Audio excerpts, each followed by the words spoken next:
वंदे मातरम, वंदे मातरम, वंदे मातरम, वंदे मातरम, वंदे मातरम. नमस्कार. वंदे मातरम. मी जितेंद्र भावे, जितेंद्र भावेज लाईव्ह मधून निर्भय महाराष्ट्र पार्टीच्या कार्यालयात बोलतोय. सावकारी पाश, खाजगी सावकारी पाश कसं एकेका माणसाला लुटतो आणि हे सावकार लोक काय काय करतात. कोणाचा फोटो आहे हा? राहुल भास्कर गांगुर्डे. कोणाचा सांग. राहुल भास्कर गांगुर्डे. हा त्याचा फोटो आहे. हो. हा कोणाचा आहे? त्यांचाच राहुल भास्कर गांगुर्डे. खिशात काय ते गण आहे. गन आहे ती. दाखव रे नीट. फोटो जवळ घ्या.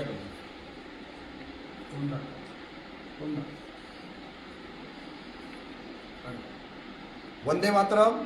माझं नाव जितेंद्र भावे आहे आणि आपण बघायला सुरुवात केलेली जितेंद्र भावेज लाईव्ह निर्भय महाराष्ट्र पार्टीच्या कार्यालयातनं मी माझ्या सवंगड्यांसह सहकाऱ्यांसह माझ्या सहवासात असलेल्या प्रत्येक माझ्या सहयोगीबरोबर तुमच्याशी संवाद साधतोय.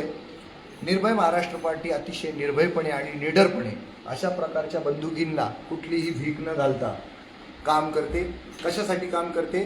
जनसामान्यांचा जीव वाचवण्यासाठी काम करते. समोर हे नवरा बायकोचं जोडपं आहे. ज्वेलरीचं त्यांचं शॉप आहे आणि त्या शॉपमध्ये त्यांना भांडवलासाठी काही पैसे लागत होते म्हणून त्यांनी या खाजगी सावकाराकडनं घेतलेले आहे. काय ते खाजगी? तुमचं नाव सांगा. कौस्तुभ सुरेश ओडेकर. नीट सांगा. मी कौस्तुभ सुरेश ओडेकर हे खाली करा, हे खाली करा. यांच्याकडनं 3 लाख रुपये आपण घेतलेले. 10% घेतले होते. अच्छा, हे कोण आहेत? नाव हे काय? राहुल भास्कर गांगुर्डे, राहणार वणी, वणीचे आहेत का? कसबे वणीतले. हा, तुम्ही सांगा तुमचं नाव. दुर्गा कौस्तुभ ओडेकर. नीट नीट घ्या रे. हा, जोरात सांगा. दुर्गा कौस्तुभ ओडेकर. तुम्ही कुठे राहता? नाशिक. नाशिक. आणि हा कोणाचा फोटो धरला आता? राहुल भास्कर गांगुर्डे. हे बाळ कोणाचं आहे? हे बाळांचे. येस. काय नाव आहे बाळाचं? गाडगे कौस्तुभ ओडेकर. अच्छा. तर हे कुटुंब आमच्याकडे आलेले आहे निर्भय महाराष्ट्र पार्टीकडे. हे कुटुंब यांच्याकडे पण गेलेले पोलीस उपअधीक्षकांकडे आणि पोलीस उपअधीक्षकांनी त्यांना समजपत्र दिलेलं आहे. नंतर हे गेलेले आहेत पोलीस आयुक्तांकडे नाशिकला.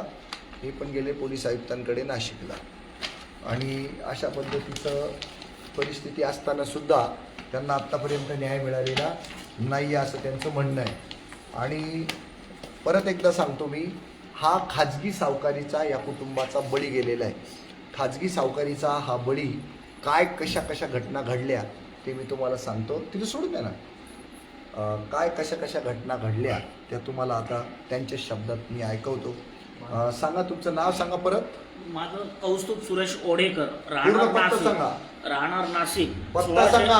1613 ओडेकर वाडा ते भांडेश्वर लेन, सराफ बाजार येथे मी राहतो. वणीला मी माझं माधुरी ज्वेलर्स या नावाने दुकान टाकलं. काय काय नावाने? माधुरी ज्वेलर्स. हा, वणीला कुठं? खालची वणी का वरची वणी? खालची वणी हा. गावात. हा. जगदंबा देवी मंदिरा शेजारी मी व्यवसाय तिथं चालू हातवारी केला. करू ते धरून ठेवा व्यवस्थित. व्यवसाय चालू केला कारागिरीचा, सोने चांदीचा. हा. त्याच दरम्यान यांचे हे राहुल भास्कर गांगुर्डे यांची माझी ओळख झाली, मैत्री झाली. हा.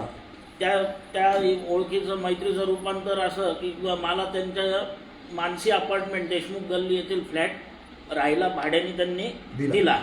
मी तो घेतला. 3000 रुपये दरमहा. भाडेही त्याचे ठरले आमचे. तर असं करत करत ती मैत्री आमची इतकी घनिष्ठ झाली का मला दुकानात पैशाची गरज आहे हे त्यांना समजलं आणि त्यांची माझी चर्चा झाल्यानंतर आमच्यात व्यवहार ठरला. 3 लाख रुपये 10% ते मला देणार होते. त्यांनी मला ते दिले. वणी येथे दिले. किती तारखेला घेतले होते ते मी 15 मे 2023 रोजी वणी येथे घेतले होते. अच्छा. तर त्यांनी मला ते 10% देण्याचं कबूल केलं आणि दिले. म्हणजे 30,000 रुपये महिना दर तुम्हाला- 30,000 व्याज व्याज त्याचं त्याचं द्यायचं. आपण त्यांना द्यायचं असं ठरलं. अच्छा. पण त्याचा त्यांनी कुठेही लेखी कागद केला नाही किंवा काही केली नाही. उलट त्या बदल्यात त्यांनी माझी 7 लाखाची रेनॉल्ड क्विड क्लॅम्बर गाडी हा. जमा ठेवली. अच्छा, थांबा. तुम्हाला हा व्यवहार माहिती आहे? हो. हा, नीट सांगा. तुम्हाला हा व्यवहार माहिती आहे? माहिती. काय व्यवहार या? नीट धरा हो. 3 लाख रुपये. हा त्यांच्याकडनं फोटो घेतले. दिसला पाहिजे लोकांना. नीट धरा. 3 लाख ते रुपये. बाळाला त्यांच्याकडनं सोडून द्या. घेतले. हा, 3 लाख रुपये त्यांच्याकडनं घेतले. 10%. नीट धरा. सांगायला लावू नका. तुम्ही दिसल्या पाहिजे. हा. 3 लाख रुपये घेतल्यानंतर त्यांनी आपली गाडी जमा ठेवली हा कोणची गाडी होती? स्पीड क्लाइंबर हा रेनॉल्ड कंपनीची रेनॉल्ड कंपनीची. नवी होती का जुनी? नवीन शोरूम गाडी. अच्छा बर पुढे काय आलं मग? त्यानंतर 6 महिन्यात त्यांनी जवळजवळ आपल्याकडून 20-21 लाख रुपये घेतले. आणखी 32 लाख रुपयाची ते मागणी करत आहे. अच्छा कंटिन्यू म्हणजे धमक्यांचे फोन, हा पोरं दुकानावर घरी पाठवणं. अच्छा आणि धमक्या देण्यासाठी कुठून कुठून पोरं येतात? फुलेनगर, फुलेनगर, हा त्याच्यानंतर द्वारका, द्वारका, फुलेनगर, अजून पखाल रोड, पखाल रोड, अजून सारडा सर्कल यातले काही मॉमेडियन मुलं आहेत त्याच्यामध्ये. हा ते हे लोक माझ्या दुकानापर्यंत येऊन गेले, मला धमक्या देऊन गेलेले. अच्छा त्याच्यामध्ये रिजवान पठाण म्हणून एक आहे, शोईल शेख एक जण आहे. हा यांना मी स्वतः माझ्या दुकानातून पैसे दिलेले आहेत काढून. अच्छा हे नाव आहेत का ते? वाचा बरं हो हो. काय काय नाव आहेत ते? याच्यामध्ये नाव आहेत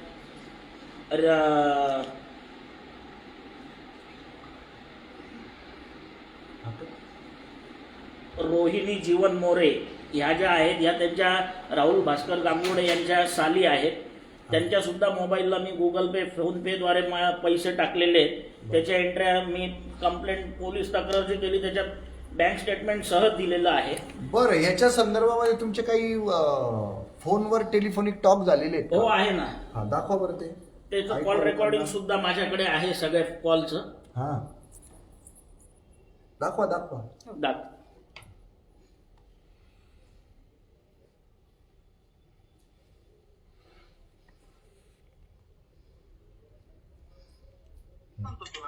मी काय म्हणतो तुला काय ते करून घ्या. तू 3 वाजेला पैसे ऍडजस्ट कर रे. ठेव फोन खाली. नाही तुम्ही मी म्हणजे नको सांगू. नाही, सांगू मी मला. वणीला मी येऊन संध्याकाळी भेटतो येतो, तुम्हाला. दुपारी येतो. नाही वणीला येऊन भेटतो मी तुम्हाला आता. नाही पैसे घेऊन ये. थोडं विषय बाकीचा ठेव. नाही ते नको. ते ना नाही हे करून राहिले तुम्ही मला.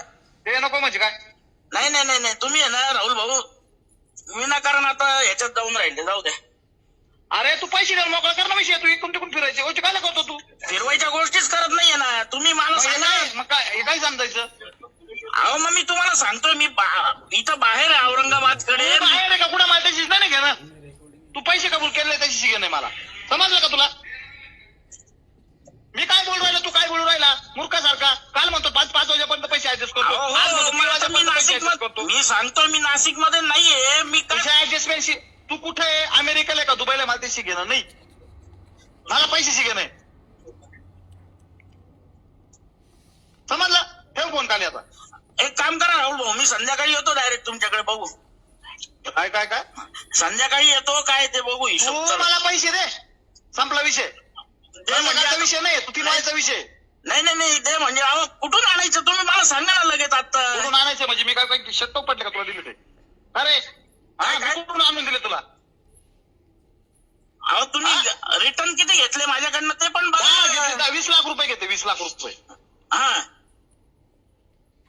बोल पुढं. हा मग बोला ना मग हे कितपत योग्य आहे सांगा ना तुम्ही मला.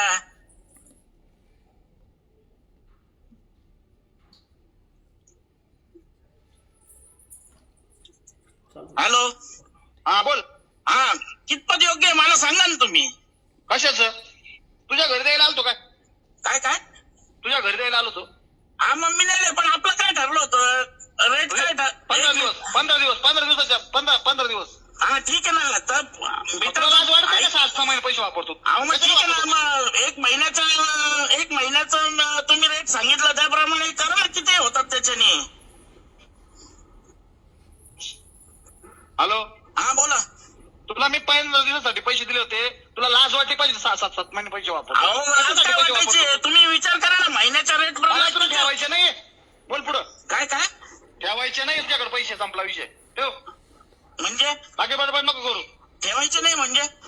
मला माझे पैसे तुझ्याकडे ठेवायचे नाही. माझ्या पैशाचा हिशोब क्लिअर करून विषय क्लोज करून अहो टाकायचा. क्लिअर करण्यापेक्षा तुम्ही हिशोब लावा ना. तुमच्यात मोठा एक झाला थोडासा तू. अहो हिशोब अरे दिवशी काय बोलणं झालं रे?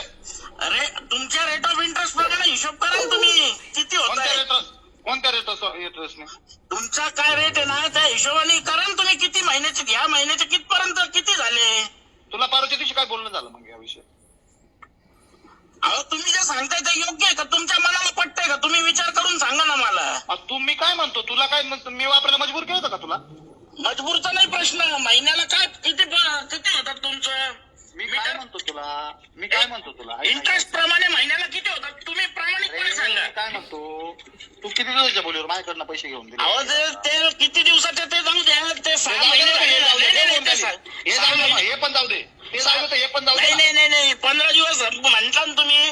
15 दिवसाप्रमाणे महिन्याचं तर मीटर घेतच ना आपण. हा मग 6 महिन्याच्या त्या मीटर प्रमाणे किती होतात? तू हिशोब कर मला सांग. मी तुला काय 15 दिवसाच्या बोलीवर पैसे नव्हते दिले, तुला एका दिवसाच्या बोलीवर पैसे दिले. एका दिवसाचे नव्हते दिले राहुल भाऊ. मग तुला मी 15 दिवस आहे ना, फक्त 15 दिवसासाठी दिले होते. त्याच्यानंतर 15 दिवसाच्या बोलीवर नव्हते दिले पैसे. 1 मिनिट, रेट ऑफ इंटरेस्ट 10 होता, बरोबर आहे. एक काम कर, पैसे घेऊन ये, विषय संपव. ये घेऊन पैसे. फोनवर नको बोलू पटापट. नाही आता 3 वाजेपर्यंत वाट पाहत होती. ठेव. काल 5 वाजेपर्यंत पैसे उरले, आज 3 वाजेपर्यंत उरले. आज म्हणे मी संध्याकाळी भेटतो. तू का मला याला बेडा समजतो का? याला काय समजायचं त्याच्यात मला सांगा ना तुम्ही. नाही मला एवढं समजतो तू. याला समजायचा काय प्रश्न आला त्याच्यामध्ये? काल संध्याकाळी येणार होता का? तू मेला होता काय? काल तुला 500 होते पैसे द्यायला. अहो तुम्ही मीटर काय लावताय ते बघा ना पहिलं राहुल भाऊ. काय हिशोब करताय तुम्ही? तुला मी सगळं सांगले रे, तुला सगळं माहिती आहे. अजिबात मला पैसे घेऊन नाही. ये. मी संध्याकाळी येतो डायरेक्ट तुमच्याकडे. ये. हा आणि नाही आलं तर तुझ्याकडे माणसं येते बरं का दुकानावर. काही संबंध नाही दुकानावर माणसांचा. मग ते पाहून घे मग. ठेव. वस्तू तुमच्या ताब्यात आहे, काही संबंध नाही माणसांचा. याल पर तिकडं पैसे घेऊन ये रे. ठेव वर खाली. संध्याकाळी मी येतो तुमच्याकडे.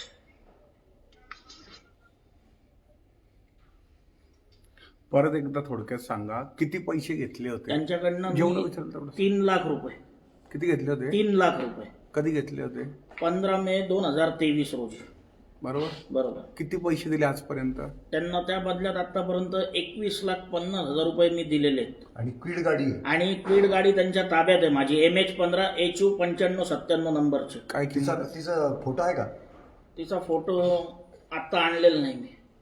काय किंमत असेल गाडीची? गाडीची 7 लाख रुपये किंमत आहे. तिच्यावर महिंद्रा फायनान्सचं लोन पण चालू आहे. म्हणजे 21,50,000 रोख. रोख. मग असे तो कोणाच्या सगळ्यांच्या गाड्या घेत असतो का? हो.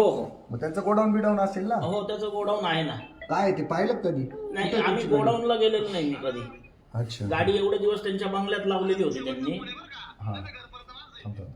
21,50,000 रोख, 7.5 लाख रुपयाची गाडी. त्या अगेन्स्ट त्यांनी माझ्याकडनं काही कोरे चेक सुद्धा सह्या करून घेतलेले. हा. आणि आता किती मागतोय? अजून 32 लाख रुपयाची मागणी करतोय तो. म्हणजे आणि नाही दिले तर काय म्हणणार आहे? नाही दिल्यानंतर तो म्हणतोय माणसं पाठवतो, नाही तर 2 दिवसात याची लाईन लावतो. काय म्हणजे काय करणार? 2 दिवसात माझी लाईन, माझ्या कुटुंबाला मला जीवे मारण्याची धमकी त्यांनी दिलेली आहे. आणि याच्याकरता मी वारंवार पोलीस स्टेशनला जाऊन चौकशा करतो. कमिशनर ऑफिसमध्ये जाऊन कर्णिक साहेबांना सुद्धा मी याच्यावर भेटलो, पण अजूनही मला पोलिसांकडनं कुठलाही न्याय मिळत नाहीये. आणि आम्ही दोघं नवरा बायको लहान मुलीसह, आमच्या बाळासह या त्रासाला कंटाळून एक दिवस आत्महत्या करू, त्याला जबाबदार हे सरकार आणि ही प्रशासन व्यवस्था असेल. आणि हा माणूस नाही का? हा माणूस तर आहेच आहे, हा. पण आम्हाला कुठेच दाद मिळत नाही. त्यामुळे शेवटी आज आम्ही भावे साहेबांचे पाय धरलेत आणि त्यांच्यामुळे आम्हाला अभय मिळतंय. नाव काय? यांचं राहुल भास्कर गांगुर्डे. आणि दिंडोरी पोलीस स्टेशनला तक्रार नाही केली का? आम्ही तिथं नाही केलेली, इथं नाशिकला केली होती. SP office. SP office. का बरं? ते काय कारण? कारण डायरेक्ट इथून पैसे दिलेले आहेत आम्ही त्याला. अच्छा. नाशिकमधून. अच्छा. अरे हा कॉल ऐका. हा, आता अजून एक कॉल आहे इथे, आपण एक कॉल ऐकू. सगळ्या व्ह्युअर्सनी ऐका बघा, मोडस ऑपरेंडी कशी असते खाजगी सावकारांची. या पद्धतीचा फोटो पाहिल्यानंतर माणूस फाटेल का नाही? हा. हॅलो, गुड मॉर्निंग, बोला. माझा शेवटचा फोन आहे बरं का, नाही तर घरपर्यंत माणसं येतील. अहो तुम्हाला 5 महिन्याचे टाकून देतो ना आज. अरे काय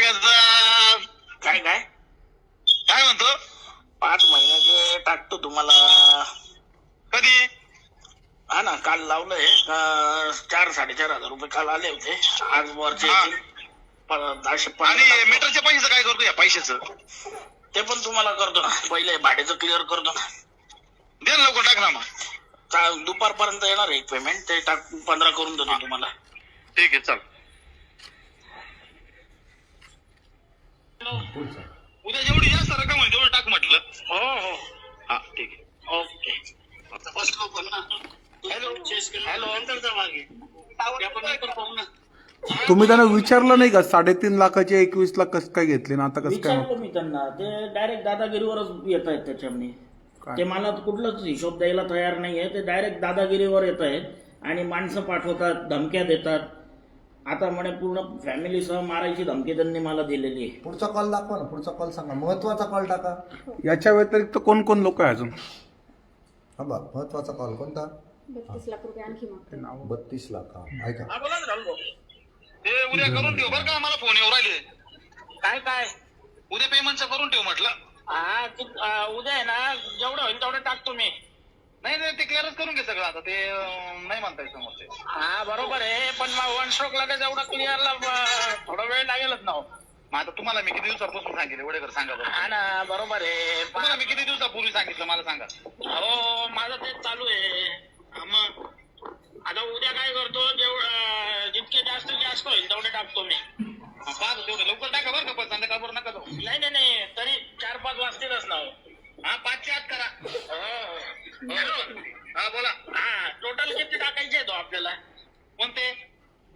याचे पूर्ण आपल्या हिशोबाचे. हिशोबाचे कोणत्या? आपल्या गाडीचं. गाडीचे? हा, काय 30-32 लाख रुपये असतील सगळे टोटल.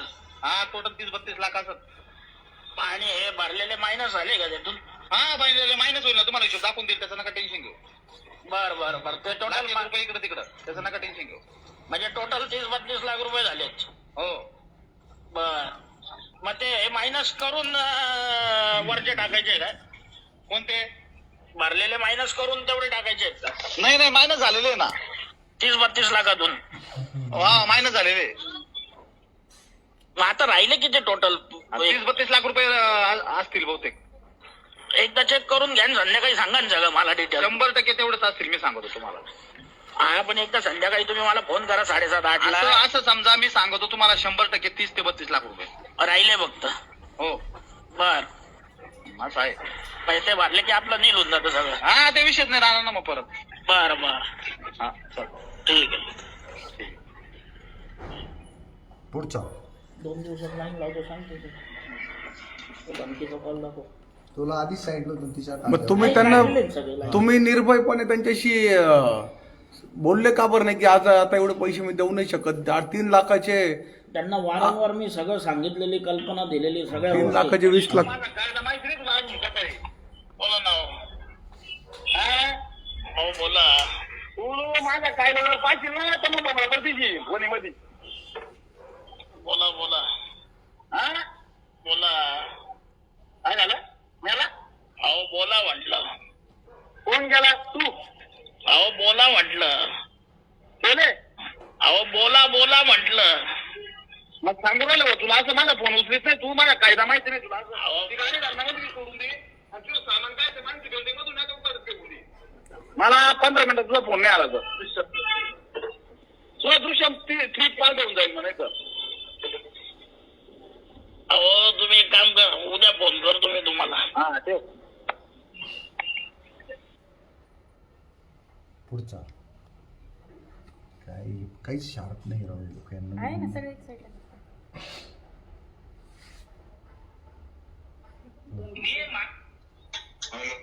हॅलो. हा बोला ना वाटेकर. हा ना, अरे मैं जरा अस्पताल में चेकिंग के लिए बैठा था, मुझे बात नहीं कर पाया. बोलो क्या बोल रहे थे? हाँ हाँ बोलो ना, क्या बोल रहे, बोलो ना. काय क्या बोल रहे थे? बोलो. अरे वो पैसे लेने का था. कौन सा पैसा, मेरे को ये बोलो पहले. राहुल भाई ने बोला, बोले राहुल भाई को बोलो, राहुल भाई ने पैसे लेने को राहुल बोला. भाई ने बोला, सही बात है, लेकिन उनका मेरा व्यवहार आपको कैसे क्या, आप क्यों पैसे मांग रहे मेरे को? लाइन पे लेता उनको. अरे वो छोड़ो, वो कौन से व्यवहार के पैसे मांग रहे हैं आप मेरे से? उनके क्या भाड़े के पैसे, बोले वो वाडेकर देंगे, वाडेकर से ले ले, नंबर दिए उन्होंने मेरे को. तुम्हारा अच्छा ठीक है रिजवान भाई, रूम उनका भाड़े पे मैंने लिया है, आप मेरे से कैसे पैसे मांग रहे हैं? ऐसा? हाँ? अरे तो जो सामने वाले ने बोला तो वही बोल रहा ना मैं तुम्हारे को. सामने वाले ने बोला लेने को तो ले रहा, बोल रहा हूँ मैं तुम्हारे को. हाँ, फिर तो फिर तो आप डायरेक्ट मेरे को कैसे क्या कॉल कर रहे हैं? अरे तो 1-2 मिनट रुको ना, लाइन पे ले रहा ना मैं उनको. एक्सप्लेन केलं ना उनको. हाँ तो फिर रुको ना.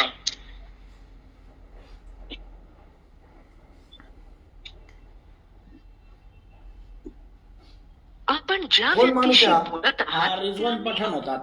हा, आणि तो कशासाठी आला तुमच्याकडं? पैशाची वसुलीसाठी. हा, आणि काय म्हणून होता? राहुल गांगुर्डेंनी पैसे द्यायला लावले म्हणून. हा, हेलो हॅलो हेलो हाँ हेलो क्या रे मुन्ना हेलो ना बात करो. बोले तू पैसे मांग रहा कैसे क्या बोले मेरे से बोले. काय रे तू काय त्याला म्हणून राहिला पैसे मागू राहिला कसे काय. आम्हा बरोबर आहे राहुल भाऊ. राहुल मी तर माझ्या हॉस्पिटलमध्ये चेकअपला बसलेलो होतो. त्यांचा फोन आला, बोलता आलं नाही मला. MRI मशीन जवळ फोन अलाउड नव्हता. तुम कौन है बोले पैसे मांगने वाले मेरे से. डायरेक्ट कैसी बात कर रहा हो. ना रे आम्हा बरोबर आहे ना. ते मला डायरेक्ट म्हणतात पैसे. म्हटलं तुमचा माझा काय व्यवहार आहे पैसे मागायचा. तुझा आणि माझा काय व्यवहार आहे. मग तुझा आणि माझा कोणता व्यवहार होता. मग तुमचा माझा तुमचा रूम मी भाड्याने घेतलं, तुम्ही मागितलं ठीक आहे. हा कस काय डायरेक्ट मला फोन करतो राहुल भाऊ. अरे तो फोन करतो म्हणजे मग मी का पाप आहे का. तुला दररोज फोन करायला सकाळ दुपार संध्याकाळ का रे. हा तुला असं सांगू नको म्हणून. तुला इज्जती समजावून सांगतो. फालतू मध्ये डोकं फिरवायचं काम करू नको माझं तू. तुला इज्जती समजावून सांगतो एकदम. हेलो हा सुने क्या हो.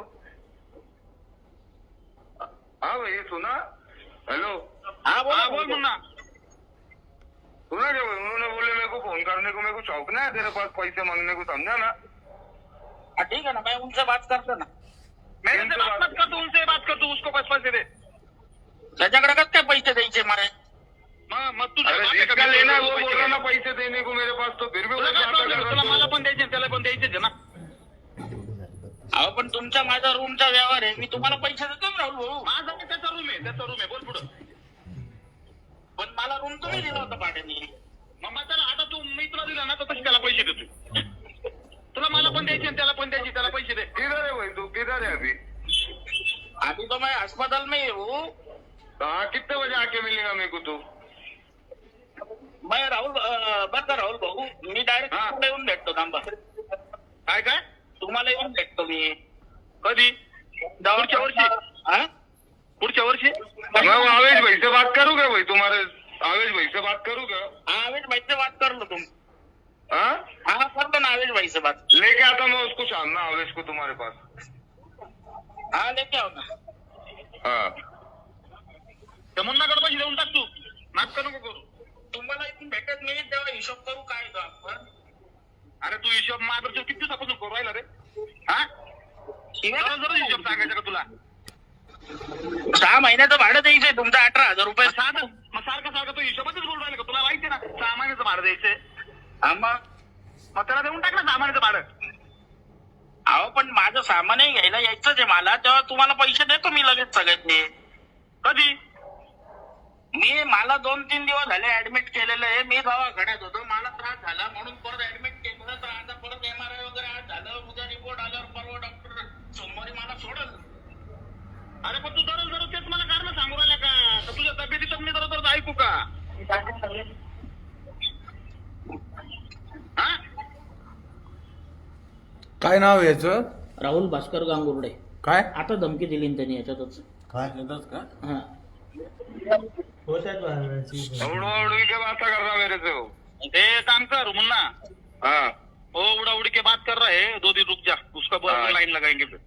नहीं मैं उसके वहाँ वो कर रहा था. पर मैं बोला पहले तुम्हारे को लाइन पे लेता. नहीं अभी उसका 2 दिन जा. मैं उसका डिटेल निकलता है ना. हॅलो, हाँ बोला. त्याची काय लाईन लावत्या. मारायची सुपारी देता का त्याची. तुमची लावारची सुपारी. मग तुम्ही का पैसे बोलायचे काय काय काय घेतला का. आम्ही म्हटलं का पैसे नाही देत म्हणून. मग त्या दिवशी काय बोलणं झालं तुमचं आणि माझं. हा, ते ठीक काय आहे. बोलणं झालं सांगा बरं तुम्ही. 1 मिनिट आवाज खाली. आवाज काय खाली. मग लाईन लावतो म्हणजे काय. तुम्हाला हा. किती पैसे आले मला माहित नाही का. कोणाला तुम्हाला किती पैसे आले मला माहित नाही का. काय 15 कोटी रुपये दिले काय. 1 मिनिट 18,000 नाही राहिले तर लाईन लावून राहिले. मला बी पाहावं लागेल. थांबा. नाही आपा काय पाहिजे पा. हा. काय काय नाव आहे यांचं. राहुल भास्कर गांगुर्डे. राहुल भास्कर गांगुर्डे. काय विषय सांगा बरं परत एकदा. यांच्याकडनं आपण 3 लाख रुपये घेतले होते. 3 लाखाचे 21 लाख रुपये देऊन झाले. ते अजूनही 32 लाख रुपये आपल्याकडे मागतायत आणि नाही दिले तर असे त्यांच्या पोरांना फोन करायला लावतायत. धमक्या देत आहेत. 2 दिवसात लाईन लावतो. गाडीचं काय. गाडी पण गाडी पण त्यांच्याकडे जमा आहे. तुम्ही कुठे कुठे जाऊन आले आणि आम्ही पोलीस स्टेशनला जाऊन आलो, कमिशनर ऑफिसला जाऊन आलो, कर्णिक साहेबांना भेटलो, क्राईम ब्रँचला आमचं हे दिलं प्रकरण. तिथूनही अजून कुठल्याच प्रकारची काही हालचाल चालू नाही आहे. नुसतेच आमचे स्टेटमेंट घेतलेले, पेन ड्राईव्हमध्ये कॉल रेकॉर्डिंग सगळ्या त्यांना दिलेल्या आहेत. पंचवटी पोलीस स्टेशनला आम्ही देवरे साहेबांना हे दिलं, पण देवरे साहेब आम्हालाच उलट चोराची ट्रीटमेंट देत आहेत. कोण आहे देवरे साहेब? PSI कुठले? पंचवटी पोलीस स्टेशनचे पंचवटी पोलीस स्टेशनचे PI कधी PSI. PSI देवरे साहेब. काय झालं त्यांच्याबरोबरचा किस्सा नीट त्यांना सांगा. आम्ही तक्रार अर्ज दिला. त्यावेळेला अर्ज स्वीकारायच्या ऐवजी ते आम्हा दोघं नवरा बायकोवरच डाफरले की पागल आहे का, कोणी काही खोटं सांगतो का, कोणी 3 लाखाचे 20-21 लाख रुपये देईल का. त्यांना आम्ही तुझ्या डोक्याच्या गोळ्या संपल्या का, ही तर पोलिसांची भाषा आहे नागरिकांसोबत. कोणते पोलीस? स्वतः महेश देवरे साहेब होते PSI पंचवटी पोलीस स्टेशनचे. त्यांनी तक्रार अर्ज घ्यायला सुद्धा आमच्याकडनं कानकूच केली. त्याच्यानंतर आम्ही 2दा त्यांच्या पोलीस चौकीवर जाऊन त्यांना समक्ष भेटलो, तेव्हाही त्यांनी उडवाउडवीचेच उत्तर आम्हाला त्या ठिकाणी दिले. नंतर आम्ही कमिशनर ऑफिसला गेलो, कर्णिक साहेबांना भेटलो.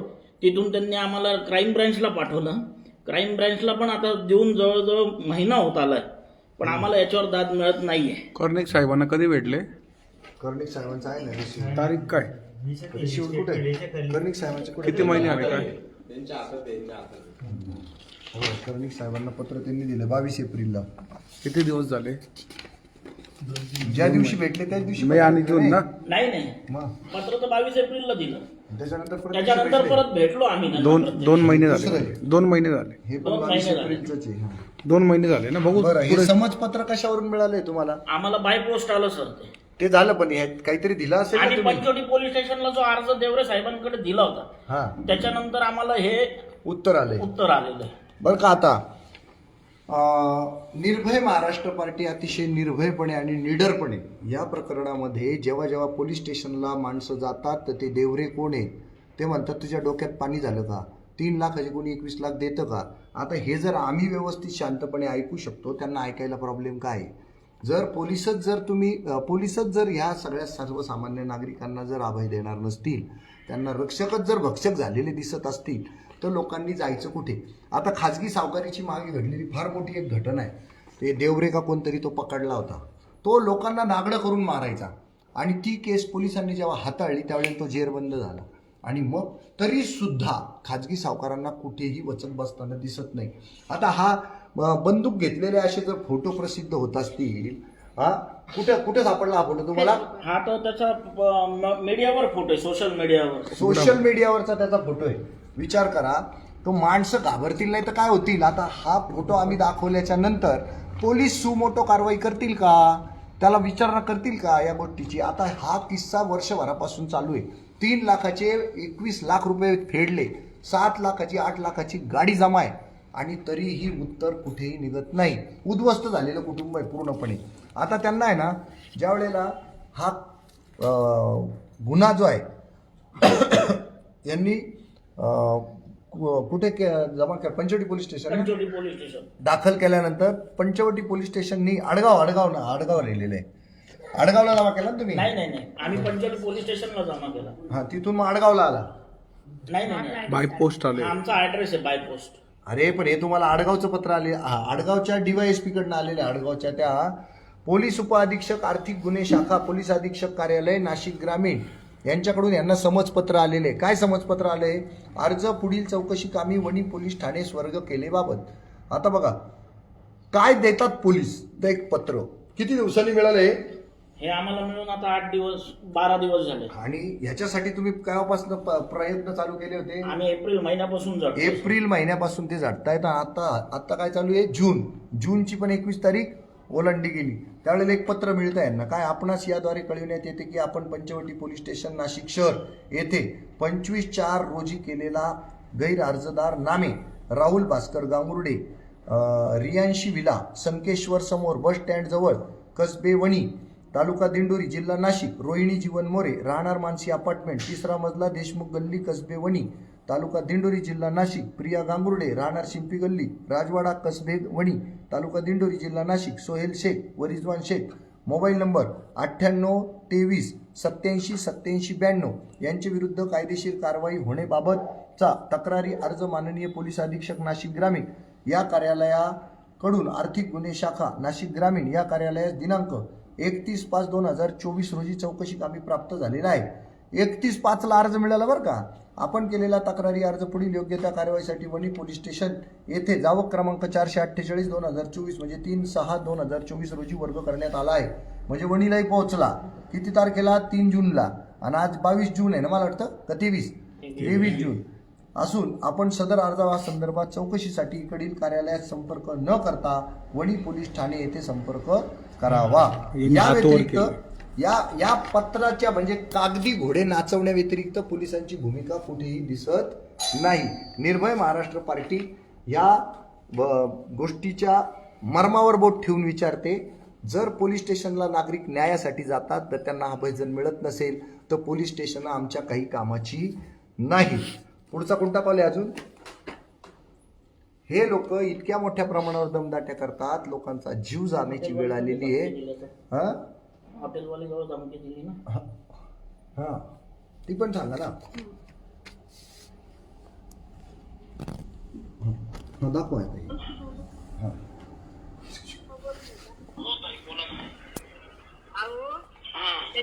मला फोन केलेला. हा कोणाचा आवाज आहे बाई? राहुल भाऊ आहे ना, वणीतल्याच एक महिला आहे, हा, ते 4-5 त्यांच्याजवळ त्यांनी धमक्या दिल्या होत्या. त्यांचे मित्र त्यांचं या थोरात म्हणून आहे. एक दिवस तिकडे जाऊन त्याला हमला रे, त्यांनी अजून भाडं दिलं माझं. त्या गाडीचं काय करून ते माहित नाही मला. काय ती गाडी माझ्याकडे आहे ना, गाडीची कोणची काय गाडी करून त्यांच्याकडे? ते सांगता येत स्पीड क्लाइंबर माझी गाडी नाही. त्यांच्या इथं त्याला उभी आहे. ऐकलं मी म्हणून तुम्हाला फोन करत होती.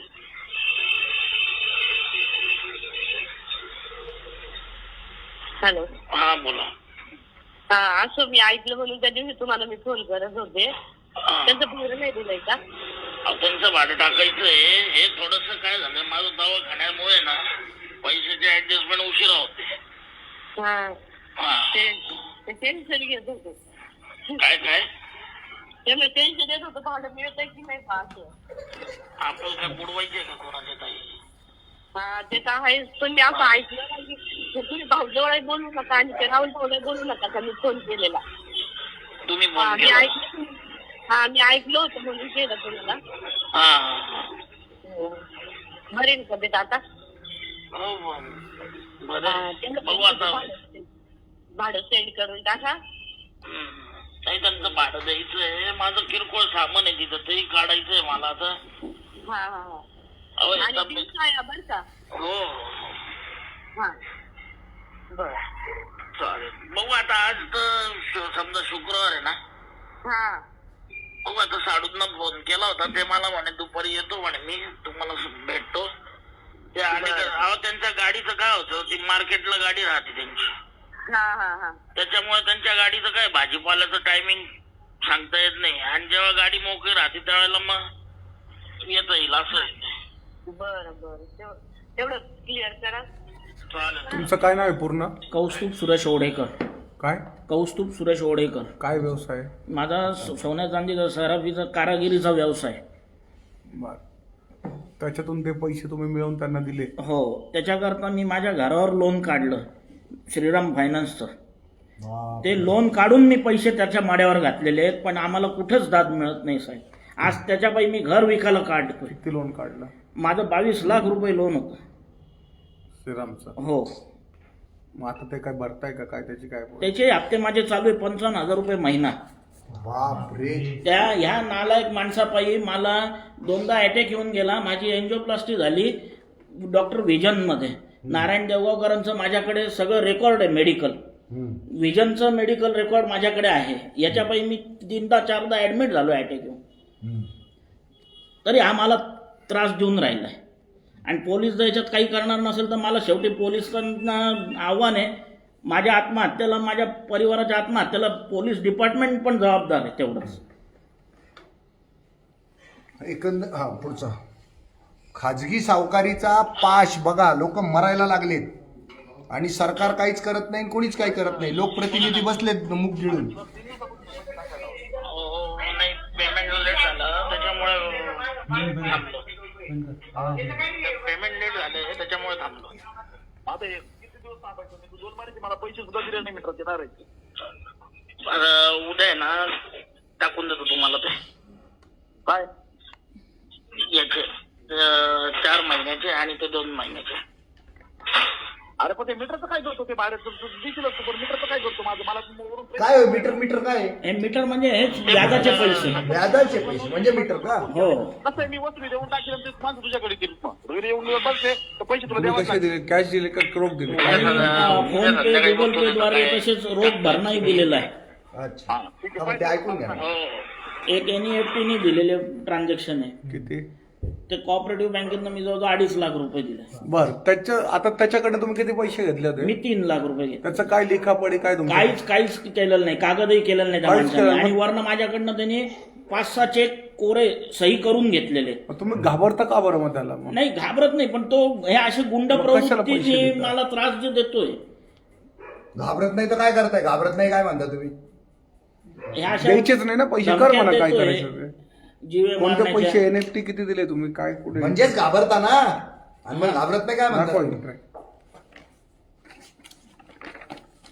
हे तुमचं अकाउंट आहे का? हे सगळे 2.5 लाख दाखवतो. पहिल्यांदा 2.5 लाखाची एंट्री हे दाखव. पंजाब नॅशनल बँकेचं आहे. कुठे तुमचं नाव? 2.5 लाखाची एंट्री कुठे? सगळे हायलाइट केलेले हे सगळे हायलाइट केलेले सगळे त्याला दिलेले एंट्री आहेत. 10,000, 20,000, 40,000, प्रत्येक तारखेप्रमाणे त्याला पेमेंट गेलेले.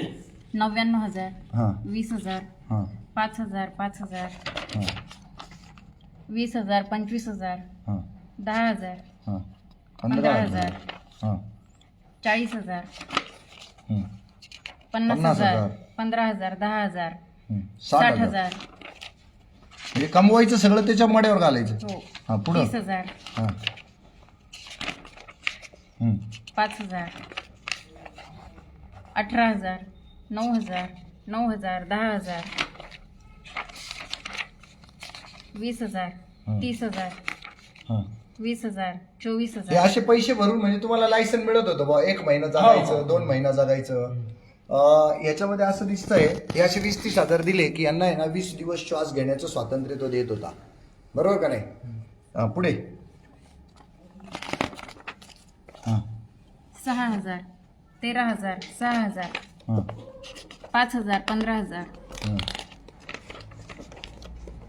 20,000, 3,500, 25,000, 20,000, 30,000, 15,000, 20,000,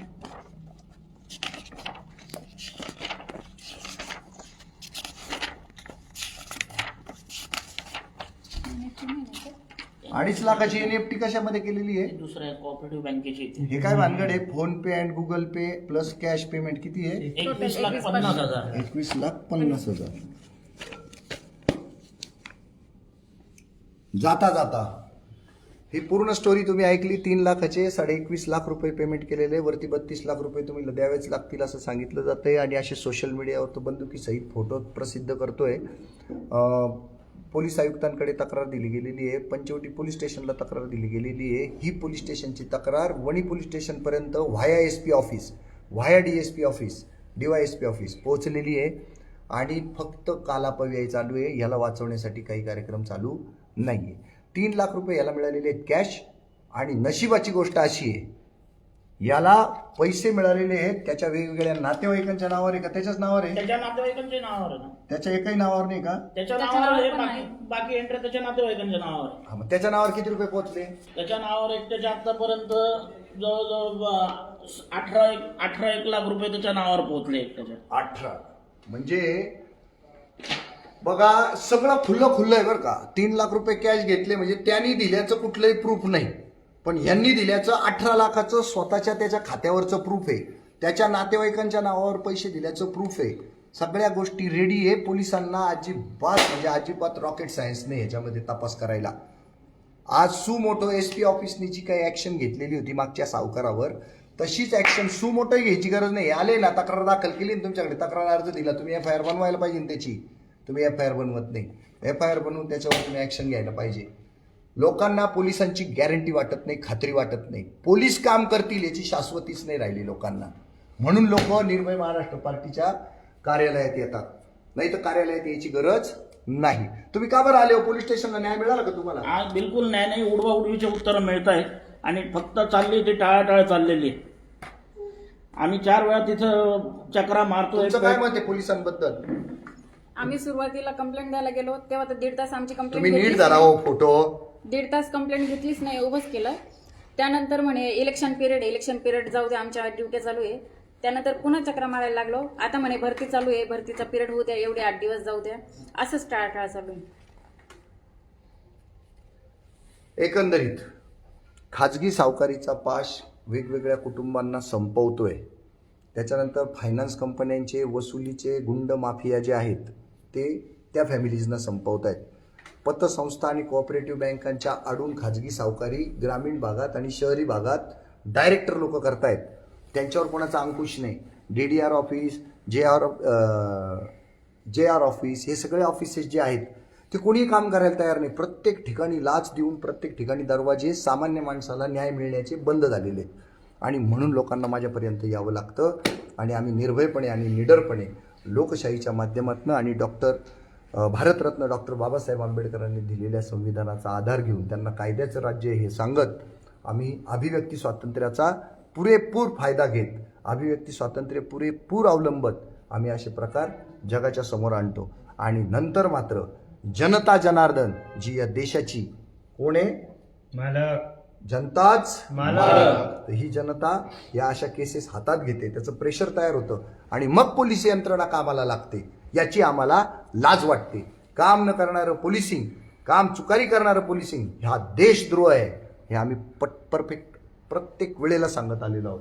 आणि अशा पद्धतीचं पोलिसिंग जनतेला वाचवू शकत नाही. 2.5 लाखाची एंट्री आपण उद्या कमेंटमध्ये टाकून द्या, फोटो काढून घरी गेल्या म्हणजे 2.5 लाख त्याला अजून वेगळे मिळालेले आहेत.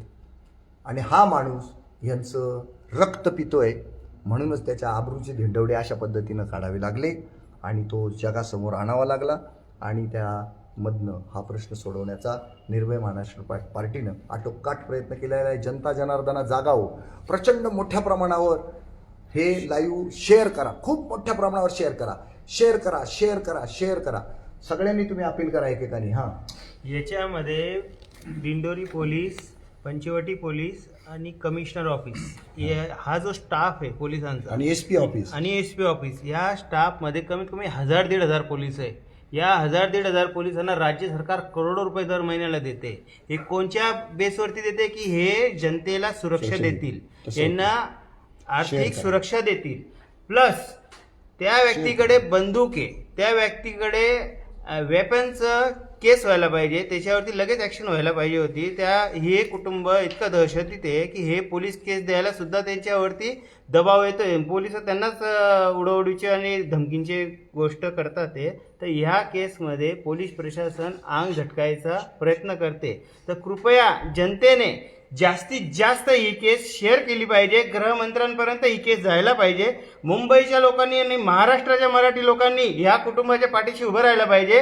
ही व्यक्ती आणि हे कुटुंब इतकं दहशतीत आहे. 21,50,000 रुपये गेलेले 3 लाखाच्या बदल्यात फक्त बंदूक दाखवून.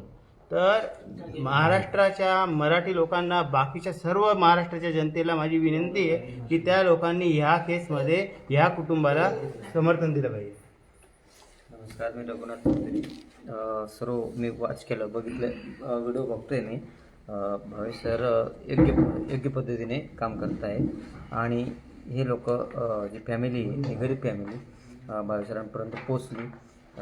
जे लाजिरवाणी गोष्ट आहे प्रशासनाला आणि डिपार्टमेंटला की ह्या गोष्टी निर्भय महाराष्ट्र पार्टीपर्यंत पोचतात, भावेश सरांपर्यंत पोचतात. आणि हे लोक सर्व कानून कायदा करून व्यवस्था सर्व हे करून कानून कुठल्याही प्रकारचं सहकार्य करत नाही. शेअर करायला सांगायचंय का तुम्हाला? मग हेच म्हणेल मी, शेअर तर करावेच सर्व लोकांनी, तर काही विषय नाही. कारण कानून व्यवस्थेचे ना हे ना अंधा कानून आहे. तर अमिताभ बच्चनचं पिक्चर जो होता ये अंधा कानून आहे, सही में अंधा कानून आहे. तर शेअर करा. मी सर्व पब्लिकला मित्रांनो म्हणतो की या विषयावर आहे ना शेअर करायलाच पाहिजे, जेणेकरून महाराष्ट्राच्या गृहमंत्र्यांना ही कडाडून जाग झाली पाहिजे की आपले पोलीस काय करतायत. थँक्यू. आणि ह्या गरीब आता त्या महिलेकडे बघून असं जीव कसं असं होतं, छोटं बाळ आहे आणि हे लोक धमक्या देत आहेत, नालायक नीच लोक आहेत हे. तर या लोकांपासून सुटका झाली पाहिजे. ही एकच नाही, असे अनेक प्रकारचे असे काही गुंड असतील ना, त्यांच्यापासूनही सुटका झाली पाहिजे. ओके. हा कोणाचे फोटो आहेत हे तुमच्या हातात? राहुल भास्कर गांगुर्डे, वणी येथील. हा, तुम्हाला काय सांगायचंय? बोला. काही नाही, माझं असं वैयक्तिक मत आहे की ही केस ज्या वेळेस पोलीस स्टेशनला गेली त्यावेळेस पोलिसांनी पटकन ॲक्शन घेऊन आणि लवकरात लवकर ही केस सॉल्व्ह करायला पाहिजे होती. ती केली ती नाही. केली नाही आणि ही केस डायरेक्ट निर्भय लोकांना अपील काय कराल महाराष्ट्र शेअर करण्यासाठी? बस हे लाईव्ह जास्तीत जास्त शेअर करा आणि या गरीब कुटुंबाला न्याय मिळेल. तुमचं शेअर केल्याने तेवढा प्रयत्न करा, जास्तीत जास्त शेअर करा आणि शेअर करा. ओके. हा, बोला बोला. वंदे मातरम. याही केस बघितल्यानंतर सर्वप्रथम पोलिसांचा जो कामचुकारपणा आहे, त्यांचा जो भ्रष्टाचारी स्वभाव आहे, जनतेची जी छळवणूक पिळवणूक करण्याचा जो त्यांचा स्वभाव आहे, या केसला बघितल्यानंतर परत एकदा लक्षात येतं. पहिली गोष्ट. दुसरी गोष्ट अशी की हे जे असे गुन्हेगार सुसाटपणे एका बैलाप्रमाणे, व्यसन नसलेल्या बैलाप्रमाणे सुटलेले आणि त्रास देत आहे जनतेला, यांना जर आता वेळेमध्ये जर आळा घातला नाही तर ही वेळ जशी आज यांच्यावर आहे तशी उद्या आपल्यावर येईल. मी जनतेला एक नम्र विनंती करतो की हा व्हिडिओ जास्तीत जास्त शेअर करा आणि आपल्या शेअर केल्याने ह्या अशा गुन्हेगारींना आळा बसेल. मी एवढंच या ठिकाणी नमूद करतो आणि ही खूप जास्तीत जास्त तुम्ही शेअर करा. वंदे मातरम. आणि अशा भ्रष्ट गुन्हेगारांचा मी निर्भय महाराष्ट्र पार्टीच्या वतीने जाहीर निषेध करतो. वंदे मातरम. इथं उभा राहायचं. बोला. मी आदिल शेख. आपण या कुटुंबाला एक मदत करू शकतो. जास्तीत जास्त ही पोस्ट एवढी शेअर करा की पूर्ण महाराष्ट्रात फिरली पाहिजे. ओके. नक्कीच हा व्हिडिओ सगळ्यांनी शेअर केला पाहिजे, कारण झोपलेलं पोलीस प्रशासन जागा झालं पाहिजे आणि गृह खात्यापर्यंत हा व्हिडिओ गेलाच पाहिजे. ही प्रत्येकाची जबाबदारी आहे. थोडंसं खाली घ्या ना राव. हा बस. प्रत्येकाने हा व्हिडिओ 100% शेअर करा. नेक्स्ट. चला. मी सर्वांना विनम्र विनंती करतो की जीशी यांच्यावरची परिस्थिती आली, आज पोलिसांवर कुठल्याच प्रकारचा विश्वास नाही. सामान्य माणसाने कुठं दाद मागायची हा प्रश्न पडतो. जर सर्वांनी आता जनतेने पुढाकार घेऊन सगळ्यात जास्त प्रमाणात शेअर केलं पाहिजे की जेणेकरून हे जे पीडित कुटुंब आहे यांना न्याय मिळेल. शेअर करा, सगळ्यांनी शेअर करा, प्लीज शेअर करा. म्हणजे मात्र पीडित कुटुंबाची व्यथा ऐकल्यानंतर असं दिसते की ज्यांच्याकडे संविधानाचं रक्षण करायला दिले त्यांच्याकडूनच संविधानाची चिरफाड होताना दिसते. सध्या ही परिस्थिती अख्ख्या महाराष्ट्रात आहे. सगळ्या लोकांनी कुठल्याही गोष्टीला न घाबरतात निर्भय महाराष्ट्र पार्टीकडे पण तुम्ही संपर्क करू शकता, स्वतः पण लीडर होऊ शकतात. आणि जे चुकीचं आहे त्यासाठी तुम्ही आवाज उठवलाच पाहिजे. ह्या लाईव्हच्या माध्यमातून ही गोष्ट जास्तीत जास्त शेअर झाली पाहिजे, जेणेकरून कोणावरही असा अन्याय होणार नाही. त्यामुळे ही लाईव्ह तुम्ही जास्तीत जास्त शेअर केली पाहिजे. थँक्यू. कोण राहिलं आता? चलो. Thank you so much. हां, तुम्ही पण शेअर करण्याचं आवाहन करा लोकांना. माझी सगळ्यांना हात जोडून विनंती आहे, कृपया सगळ्यांनी ही पोस्ट बघा आणि ती शेअर करा. जितकी जास्तीत जास्त शेअर करता येईल तेवढी करा आणि न्यायाच्या हिशोबाने आम्हाला पूर्णपणे पाठिंबा द्या. थँक्यू. तुम्ही काय सांगाल लोकांना? हे जास्तीत जास्त शेअर करा आणि आम्हाला न्याय द्या, आम्हाला पाठिंबा द्या. थँक्यू.